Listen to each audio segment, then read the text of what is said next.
Bagaimana caranya kita mendoakan orang yang sudah seiman dengan kita? Udah. Ini pertanyaan begitu bagus. Kalau misalnya kita berdoa, mereka doakan saja. Caranya bagaimanapun itu pun doakan saja mereka ya. Misalnya tujuannya menang, doakan saja mereka ya. Tapi ujung-ujungnya kan kemenangan ataupun mereka selamat itu nanti tergantung Tuhan. Karena semuanya kembali lagi kepada Tuhan ya. Berarti kita sudah berdoa sama mereka, tunjukkan kasih kita, tunjukkan diri kita. Itu yang paling penting ya. Paling penting adalah menunjukkan bahwa kita itu anak Allah, supaya mereka bisa melihat. Kita berdoa tapi kelakuan kita seperti dikatakan kemarin, kok kita nggak mengasihi, nggak ada gunanya juga kita berdoa. Yang penting mereka melihat itu dalam diri kita. Makanya seperti Pak Rasul Paulus katakan, kita harus jadi seperti surat-surat yang terbuka, yang dibaca oleh orang lain ya. Jadi dengan cara demikian, meskipun mungkin kita tidak langsung menginjil kepada mereka, kita tunjukkan bahwa kita mengasihi mereka, kita tunjukkan Yesus. Jadi tanpa kita perlu bersaksi kepada mereka dan menyatakan Yesus, mereka sudah melihat Yesus dalam diri kita. Itu dia ya. Jadi mereka melihat bahwa ternyata orang Kristen itu seperti ini. Meskipun mungkin mereka sedang keadaan sulit, kok mereka bisa tersenyum ya. Dulu ada cerita kesaksian bagaimana kok ibu kok dalam keadaan susah masih bisa tersenyum, apa sih rahasianya? Nah di saat itulah kita mulai menceritakan Tuhan. Oh Tuhan itu begitu baik dalam kehidupan saya. Meskipun saya dalam keadaan seperti ini, Tuhan pasti akan menolong saya. Itu yang penting. Gak perlu ceritakan dan kemudian saksikan Yesus sebagai juru selamat, tapi tunjukkanlah diri kita. Dan itulah cara terampuh yang paling dahsyat ya. Setelah itu kita doakan mereka, kita dekati, dan kemudian kita tunjukkan kasih kita, iman kita kepada mereka, kelakuan kita kepada mereka yang sesuai dengan yang Yesus ajarkan. Sulit ya untuk jadi mendalami kehidupan anak muda akhir-akhir ini. Yang harus dilakukan betul sama ibu. Paling penting adalah pilih Yesus. Tapi jangan sampai kita paksa dia untuk kemudian meninggalkan itu. Pasti suatu saat akan meninggal. Jadi yang penting jangan paksa dia untuk, oh kamu nggak boleh gitu ya, nggak boleh. Yang penting jangan paksa dia. Jadi sebagai orang tua kita juga harus jadi teman bagi anak-anak. Itu yang penting. Kadang-kadang sekarang lupa bahwa orang tua seakan-akan jadi pemerintah, tapi sebenarnya jadi temannya aja. Jadi temannya dia, supaya jangan sampai dia curhat kepada temannya karena orang tuanya jahat, orang tuanya nggak peduli, dia curhat sama temannya, akhirnya temannya kasih masukan yang buruk, tapi jadikan teman. Itu dengan kemudian itu yang apa sih yang kakak mau, ajak dia berdua apa yang sedang dia mau, supaya dia merasa dia diperhatikan, bahwa dia orang tua saya perhatian sama saya, orang tua saya jadi teman buat saya. Jadi kita bisa jadi bahan curhat ya. Pasti anak laki selalu yang dikatakan bahwa anak laki sebenarnya lebih dekat dengan papanya, dengan mamanya, dan kemudian anak perempuan lebih dekat dengan bapaknya ya. Itu yang terjadi. Jadi yang penting jangan sampai kita paksa dia tinggalkan orang itu. Yang penting kita jadi sahabat, kita ingatkan dia bahwa tetap kamu pegang Yesus. Di suatu saat juga dia akan berubah, karena mungkin dia belum dewasa, dia belum tahu kehidupan. Kemudian sekarang seakan-akan dia satu-satunya, jadi dunia ini hanya milik kita berdua dan nggak ada orang lain. Di suatu saat juga ditinggalin. Kalau dia mulai bertemu dengan perempuan-perempuan yang lain, orang-orang yang lain, dia pasti akan berubah. Itu ya. Yang penting itu. Yang penting ingatkan dia bahwa kamu punya masa depan yang baik ya. Kamu jangan dulu menikah saat ini. Jadi dulu orang berhasil, itu yang paling penting. Jadi dulu orang yang berhasil, baru setelah itu menikah. Jadi jangan sampai kita pikir, yang penting ingatkan itu saja. Kalau kamu menikah, jadi dulu orang berhasil baru boleh menikah. Mama dan papa tidak akan mungkin biayai. Itu yang penting ya. Jadi orang berhasil dulu baru bisa menikah. Jangan pernah bilang bahwa kamu selamatkan dia, tidak bisa. Karena banyak orang-orang sedang berpacaran kemudian jadi, oh nanti kalau saya udah berpacaran dengan dia, saya rindu supaya dia berubah. Itu yang salah.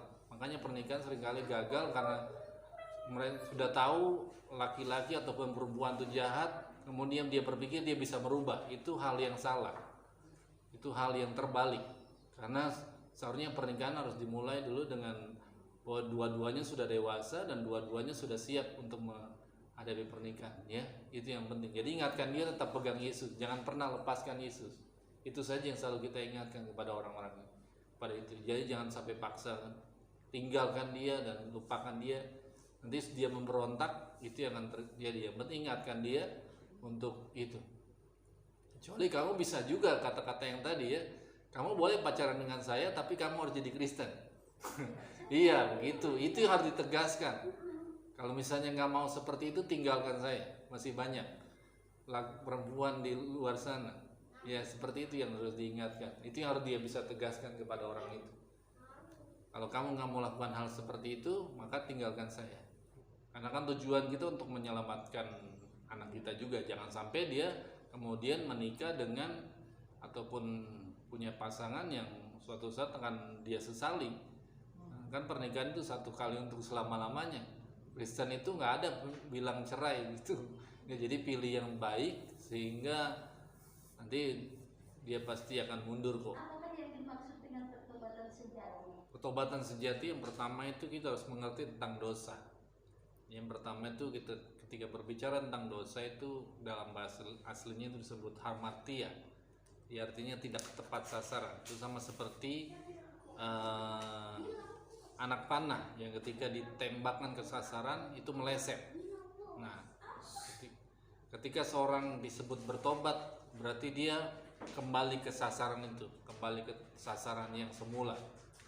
Jadi ketika Tuhan menciptakan manusia, tujuannya adalah untuk memuliakan dia, ya, untuk taat kepada Tuhan. Jadi ketika seseorang disebut bertobat sejati, pertobatan sejati itu yaitu kembali lagi kepada tujuan awal manusia diciptakan, yaitu untuk memuliakan Allah, untuk menyenangkan Allah. Jadi itu ketika kita disebut seorang bertobat yang sejati, berarti kita kembali untuk dekat dengan Tuhan, mengikuti apa yang Tuhan kehendaki, dan kemudian kita kembali untuk senang dengan apa yang Tuhan inginkan. Jadi kita mau menyenangkan Tuhan dalam setiap kehidupan kita. Bapak lebih tinggi daripada Tuhan Yesus. Padahal kan dia kan Tuhan Yesus. Dia Bapak, dia Tuhan. Kenapa dia Bapak itu lebih tinggi daripada Tuhan Yesus? Kenapa itu Pak? Kalau disebut dengan kata tinggi seperti yang sudah saya sebutkan kemarin, yang tidak disebut seperti sekarang dia lebih besar, lebih hebat, sama sebenarnya kedudukan mereka itu sama. Tapi karena disebut tinggi, dia awal segala sesuatu. Jadi dia seperti pikiran dari Allah sendiri. Jadi itu dia. Jadi semuanya disebut dia lebih tinggi dari Yesus. Dan kalau disebut tinggi, lebih tinggi dari Yesus, itu pun juga pada saat itu Yesus suatu saat pada kemanusiaannya dia lebih rendah, ya, dia lebih rendah daripada Bapa, ya. Ketika Yesus jadi manusia, disebutkan bahwa dia mengosongkan dirinya, ya, dia mengosongkan dirinya, dia mengambil rupa seorang manusia sehingga Yesus katakan bahwa Bapa itu lebih tinggi, dia lebih mulia karena waktu saat itu dia sebutkan bahwa dia dalam keadaan dia sebagai manusia, tapi ketika dia kembali lagi sebagai Allah, tentunya tidak disebutkan lagi dia seperti itu. Mengapa iblis takut darah Tuhan Yesus? Sebenarnya nggak dibilang takut, ya, nggak ada sebut takut, nggak ada. Iblis tidak takut dengan darah Tuhan Yesus, gitu aja, ya. Sebenarnya begitu, karena ya sebenarnya ketika kita mengusir setan bukan karena dia lihat darah itu, ya, tapi karena ada Yesus dalam diri kita, bukan karena dia lihat darah. Karena darah itu bukan sesuatu ditakuti oleh iblis, itu saja, tidak. Karena dia kan kanan kita, darah Yesus berkuasa. Sebenarnya sedang kita memegang otoritas Allah dalam diri kita. Sama ketika Yesus mengusir para setan, itu dia sedang menggunakan otoritas Allah dalam dirinya. Jadi ketika kita menulis dan kemudian dia katakan darah Yesus berkuasa, itu pun juga ketika kita sebut darah Yesus, kita yakin bahwa kita sudah ditebus. Makanya oleh sebab itu kan ada lagu katakan bahwa oleh darah anak domba, oleh kesaksian kita, karena setiap hari dia mendakwa kita. Itu dia. Jadi iblis sebenarnya takut karena dia ketika dia menunduk kita. Jadi ketika kamu itu sudah berdosa, tapi ketika dia tahu bahwa ketika kita berkata, saya sudah ditebus oleh darah Yesus, saya sudah ditebus, saya sudah diampuni dosa saya, maka tuduhan-tuduhan kamu itu tidak lagi berguna buat saya. Ya, jadi seperti Yesus katakan bahwa maut di mana kesengatmu. Karena ketika apapun juga, karena ketika kita berbicara tentang darah Yesus, bukan karena dia takut dengan darah Yesus. Enggak, karena ada otoritas yang kita pakai untuk mengusir dia. Karena dia tidak berhak atas diri kita. Itu dia. Karena saya milik Tuhan. Saya bukan milik kamu gitu. Jadi ketika orang katakan darah Yesus saya sudah ditebus, saya milik Tuhan dan bukan milik iblis. Iblis katakan kepada anak-anak Skewa, usir dengan darah Yesus, kemudian apa yang dia lakukan? Iblis akhirnya cabik-cabik mereka dan hajar mereka habis-habisan. Karena mereka gunakan itu sama seperti mantra, itu yang kemudian nggak akan berpengaruh.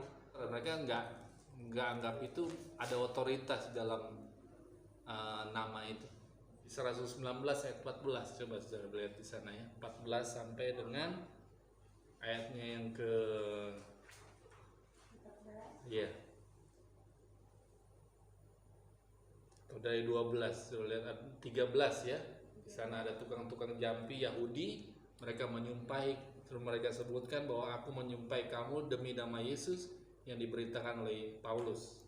Kemudian ada anak Skewa juga, dan kemudian iblis katakan, Yesus aku kenal, Paulus aku kenal, tapi kamu siapakah kamu?